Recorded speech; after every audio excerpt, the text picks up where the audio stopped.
ആമേൻ. സഹോദരരെ, തെസ്സലോനിക്കർക്ക് എഴുതിയ 2-ാം ലേഖനം 1-ാം അധ്യായം 3 മുതൽ 12 വരെയുള്ള വാക്യങ്ങൾ. കർത്താവേ, സഹോദരി അനുഗ്രഹിക്കട്ടെ. നിങ്ങളുടെ വിശ്വാസം സമൃദ്ധമായി വളരുകയും നിങ്ങളേവരെയും പരസ്പരം സ്നേഹം വർദ്ധിച്ചു വരികയും ചെയ്യുന്നതിനാൽ സഹോദരരെ, നിങ്ങൾക്കു വേണ്ടി എപ്പോഴും ദൈവത്തിന് ഉചിതമാം വിധം നന്ദി പറയാൻ ഞങ്ങൾ കടപ്പെട്ടിരിക്കുന്നു.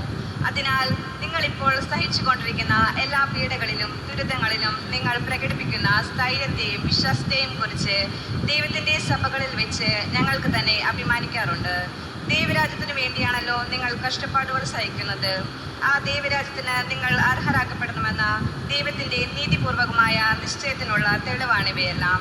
കർത്താവായ യേശു തൻ്റെ ശക്തരായ ദൂതന്മാരോടുകൂടെ അഗ്നിജ്വാലകളുടെ മധ്യേ സ്വർഗത്തിൽ നിന്ന് പ്രത്യക്ഷപ്പെടുമ്പോൾ നിങ്ങളെ പീഡിപ്പിക്കുന്നവരോട് പ്രതികാരം ചെയ്യുക എന്നതും യാതനകൾക്കിരയായ നിങ്ങൾ ഞങ്ങളോടൊപ്പം സമാശ്വാസം നൽകുക എന്നതും ദൈവത്തിൻ്റെ നീതിയാണ്.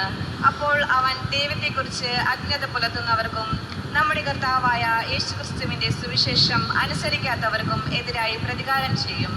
അവർ കർത്താവിൻ്റെ സന്നിധിയിൽ നിന്നും അവൻ്റെ ശക്തിയുടെ മഹത്വത്തിൽ നിന്നും തിരസ്കരിക്കപ്പെട്ട് നിത്യനാശം ശിക്ഷ അനുഭവിക്കും.